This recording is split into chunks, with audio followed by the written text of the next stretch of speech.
আমাদেরও 6 ঋতু। সেদিন বসন্তের বিকেলে যখন তোমরা হাতে হাত ধরে হেঁটে গেলে লেকের পাশ দিয়ে, আমি তখন সেখানে পাশের বেঞ্চেই বসেছিলাম। আবার আরেকটা চাকরির ব্যর্থ চেষ্টার পর। তারপর তোমরা যখন ক্লান্ত দুপুরে খাওয়া সেরে আয়োজন করেছিলে ভাত ঘুমের, আমি তখন সেই কাঠ পোড়া দুপুরেই বাড়ির ঝিয়ের বাসন মাজার খস খস শব্দে গান গেয়েছি।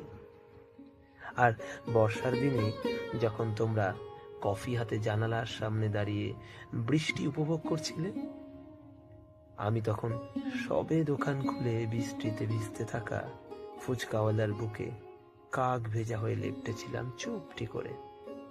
আর সেই দুর্গাপুজোর আগে তোমরা যখন ব্যাগ ভর্তি করে জামা কাপড় কিনে বাড়ি ফিরলে, আমি তখন স্টেশনের প্ল্যাটফর্মে কোণে শুয়ে অপেক্ষায় ছিলাম এক সহৃদয় ব্যক্তির।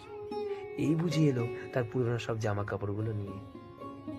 তারপর তোমরা যখন ধুমধাম করে দীপাবলির পটাকা ফাটালে, তখন কিন্তু আমি গেলাম গৃহহীন সেই দেহাতিগুলোর জ্বালানো আগুনে হাত সেঁকতে।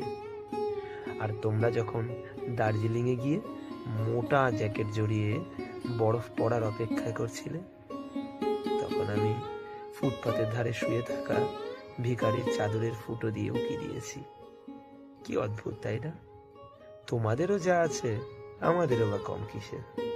হঠাৎ কল্পনা করো তো, 3 দিন টানা বর্ষার পর এক কোমর কাদা জলে দাঁড়িয়ে এক কাপ চা হাতে আকাশের দিকে তাকিয়ে হঠাৎ বলেই ফেলি, আহ কি সুন্দর আমাদের ঋতু।